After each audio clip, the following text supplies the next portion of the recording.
Minnesota Mining and Manufacturing Company, or 3M, was founded in 1902 to mine corundum. However, the deposit they invested in proved to be worthless, and the founders began to turn their attention to other products. Successes included waterproof sandpaper, masking tape, scotch tape, and post-it notes. And today the company produces hundreds of varied products ranging from safety equipment, plastic and paper products, and pharmaceuticals. Now, in the early 1960s, 3M's wrapping paper and ribbon division asked their employees to suggest ways to expand revenues. Now, surprisingly, these employees suggested that the company look into producing games, and the executives thought this was a novel idea. So they chose to create games that were created and marketed differently than the stuff that game companies such as Parker Brothers and Milton Bradley were producing.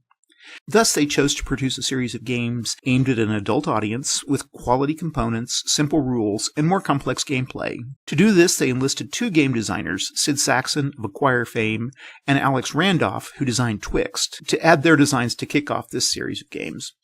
Now, to appeal to middle-class buyers, the games were packed in an 18.5 by 12-inch by 2.25-inch box. And their design was stylish with a faux leatherette box covering, and thus they were intended to be placed on the bookshelves of their upwardly mobile gamers, and thus the bookshelf games were born. Now, while working with 3M, Saxon designed some of his most well-known games, including Acquire, Bazaar, Sleuth, Monad, Venture, and Executive Decision, while Randolph saw Twixt, Breakthrough, and a Mancala derivative, Owari, developed. Now, as these product lines grew, flatbox games and small gamettes were also developed, and game themes included economic simulations, sports-related games, strategy board games, and puzzle-like games, as well as nicely packaged versions of some of the old classics like chess, Go, and backgammon. Sales were decent, and most importantly, 3M began to market and sell their line of games in Europe, especially Germany. Now, these had a profound influence on the young game designers, who, when they grew up, began to develop games on their own, particularly in the mid to late 90s. And these were, of course, the Euro games which have caused one of the greatest revolutions in gameplay in the last quarter of a century. Now, by the mid-70s, the adult game world was changing. More complex war games were taking over the world for serious gamers, and a bizarre little pen and paper role-playing game called Dungeons & Dragons was being produced in Lake Geneva, Wisconsin. With sales declining and their mission changing, 3M sold the rights to produce their games to the wargame producer Avalon Hill in 1975, who did continue to crank out bookcase games up until they went bust in 1998. Now, while most of the bookcase games went out of print for a while, many of the game rights were sold off to smaller companies who now continue to produce and sell them. Now, here's a list of 8 bookshelf games that I own and enjoy. First of all is Acquire. Now, this is a classic that I've already covered in a video, and it's Sid Saxon's game of hotel chain development. I would say it's one of the greatest games ever produced. Facts in 5 is a fun little trivia game where you're given a table with 5 topics along the top and 5 random letters down the left side. The players are then given a set amount of time to fill in the table appropriately to gain points, and it's simple but fun. Owari is a Mancala derivative that adds the concept of controlling the pits on the board in addition to getting one's stones off the board, and this adds a lot of depth to a really simple game. Twixt is an homage to the earlier game of Hex, where players place pegs and links on a pegboard and try to get these lines of pegs from one side of the board to the other. Now, like chess, it has an ardent fan base, and it even has international tournaments. Mr. President is a campaign simulation of the U.S. presidential elections in which players politic for their candidates, raise funds, advertise, and hold simulated debates. Now, I would warn you that it's somewhat dated, as it still has kind of a pre-1968 presidential election feel to it. Ploy is an abstract strategy board game where players have 4 different chess-like pieces that have special ways of moving about the grid, and players attempt to capture their opponent's pieces.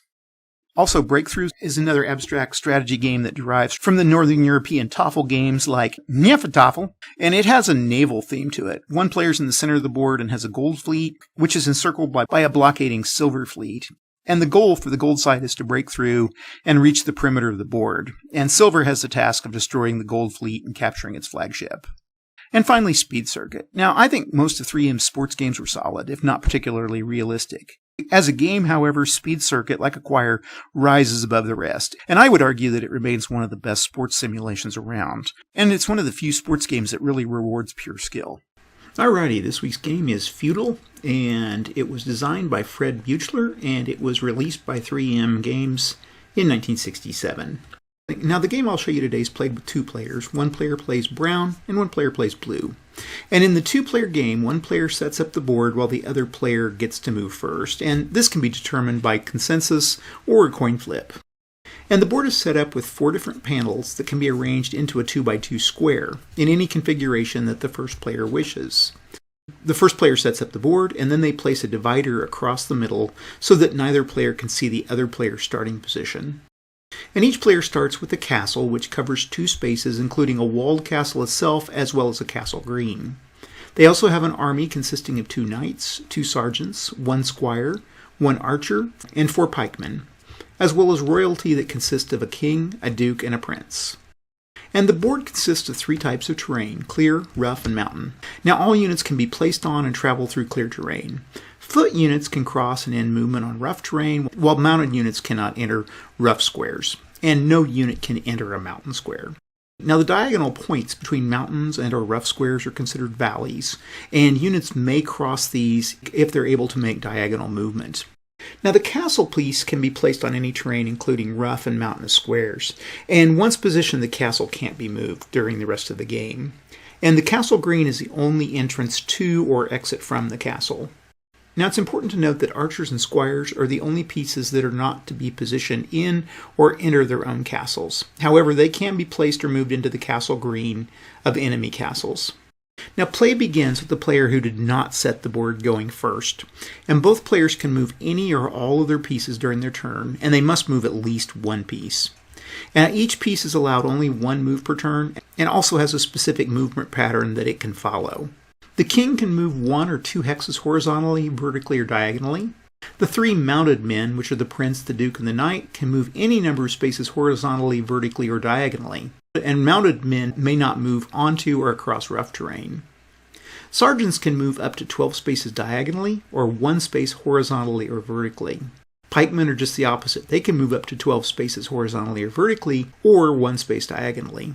Now squires move like a knight in chess, and they can move over vacant or occupied spaces, but not over the castle piece.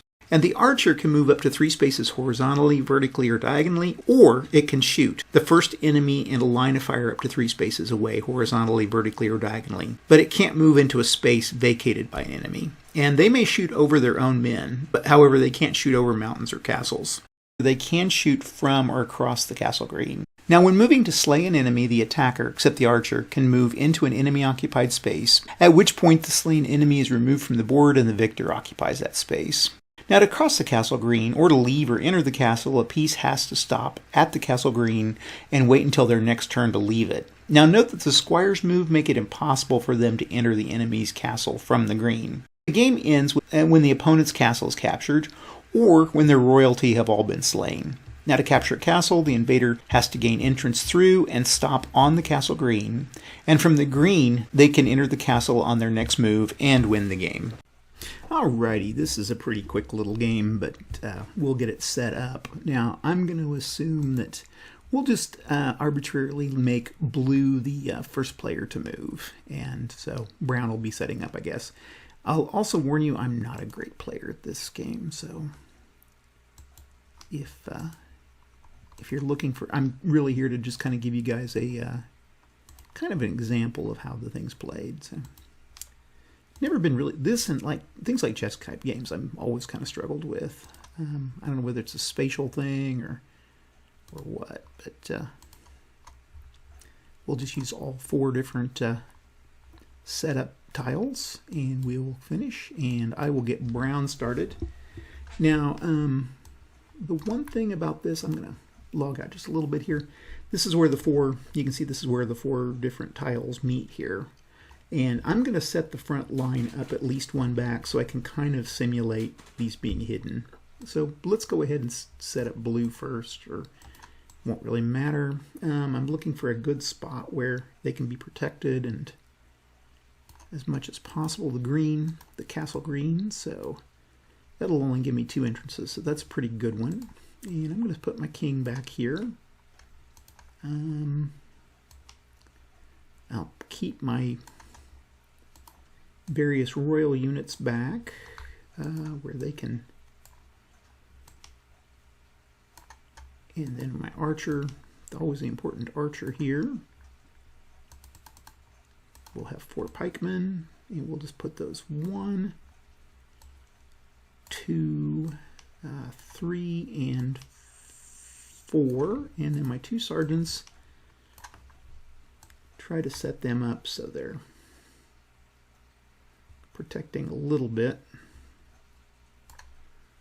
And then the squire, the useless little squire. Now, I think I can, and I don't remember on the rules, I think he can go here and then here into the green to protect it, so. Okay. Now we'll go with the, let's brown, and let's get my brown, start with my castle. Let's find a good spot for the castle, huh?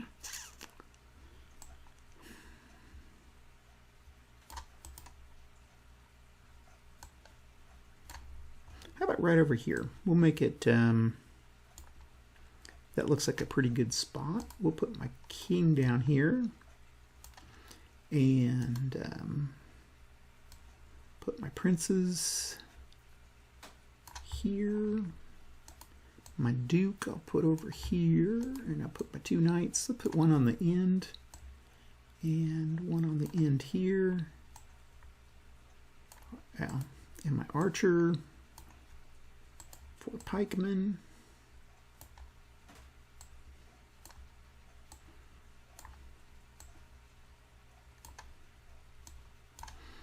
And 2 sergeants. And then the squire. Actually, I think I'll move the squire over here, and I'll put a sergeant there. Okay. So we said blue gets to go first. Let me pop out just a little bit. Oh, I put them a little too far apart. That's okay. It'll work. Okay, let's see who blue can take out in this first turn. Blue can go entirely vertically and horizontally up to 12, so they can, well, we definitely want to take him, and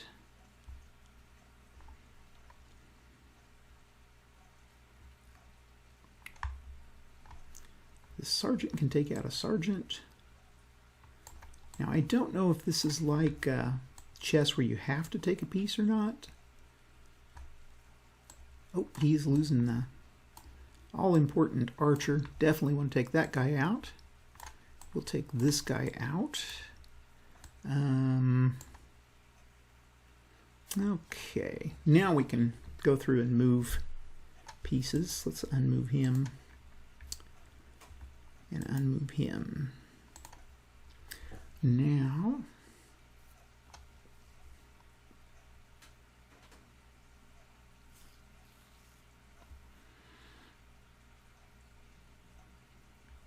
I think I'll move him down here. Oops, nope, don't want to do that. But puts him right in the path of this guy.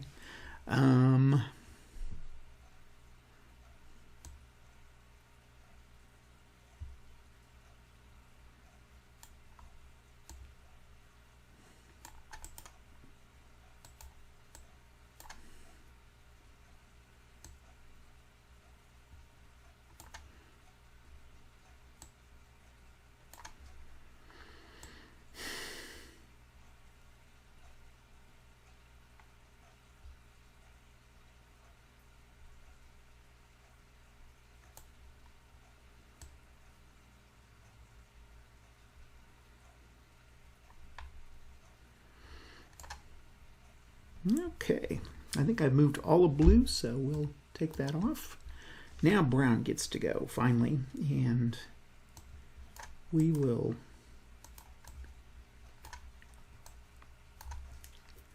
I think brown's going to give as much as they took, so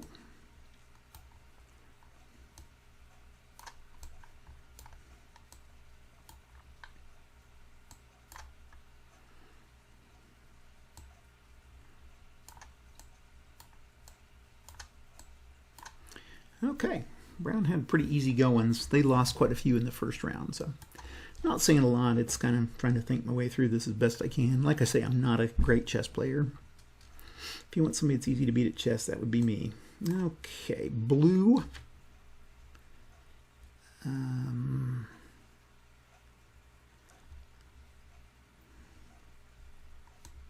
Well, we'll start here. And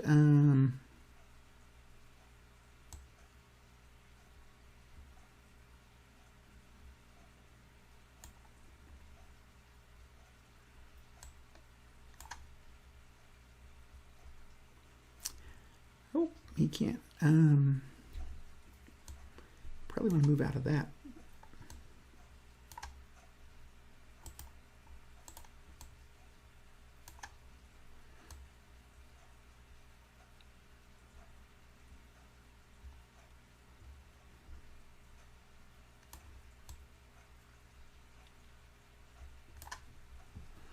Okay. Now brown gets to move.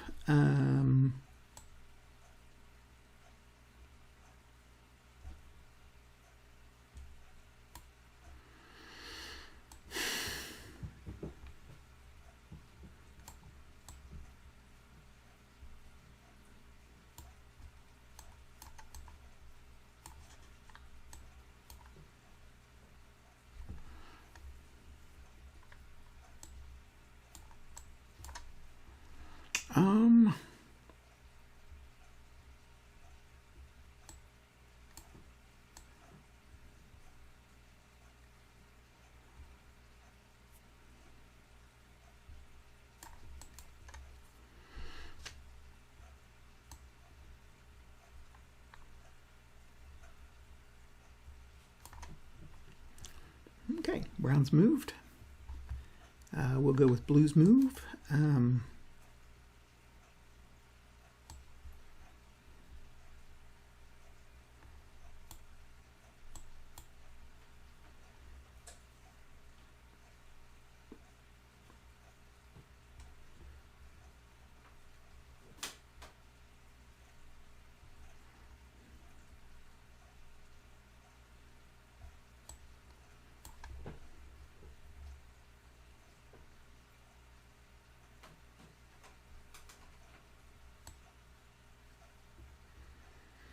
I think I'll go back and more take a defensive stand here. Oh, this pikeman's going to leave brown open. And there we go. Okay. If you hear anything in the background, this is my cat. Okay, we're going to brown's move.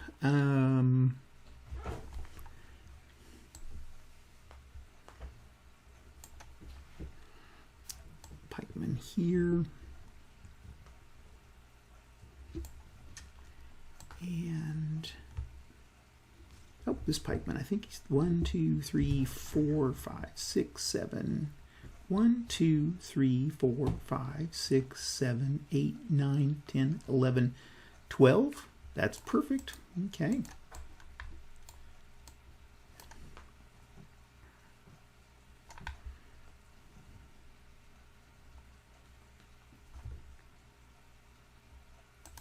Okay. Blues move. Let's see. The sergeant.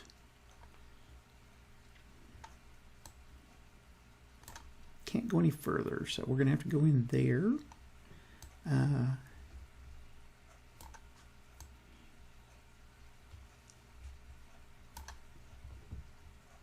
Blue's not doing too well here. Okay.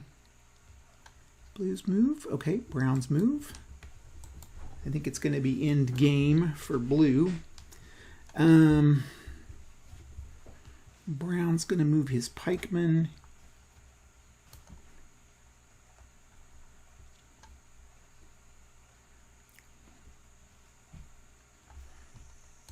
Oh, here. Okay. This pikeman here. And here. Okay, blue's moving.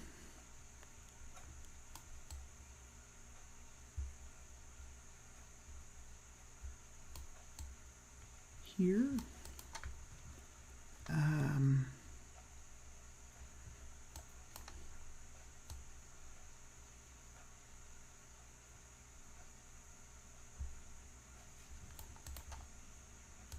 Okay, now it's brown's move. And I think brown just won the game because they took the king out, and that's the last of the royalty. So by removing the royalty, they win. So there you go. That's the game. He probably would have been able to move into the... Brown would have been able to move... Well, move his pikeman here, and then here, and then here, and then in. Or use the... I guess use the... who is this? This is the Duke. He could have moved in. So basically that was kind of it. Anyway, kind of interesting little game. I think for people that really can get into it, it presents some challenge. Like I said, it's not really necessarily my kind of game. We played this a lot in high school, and honestly, it's a lot more fun when you actually have a physical copy of it with the plastic tiles and the pieces and everything. But that's what I got this week, and we will be back in a few with another game. Thanks a lot. Bye.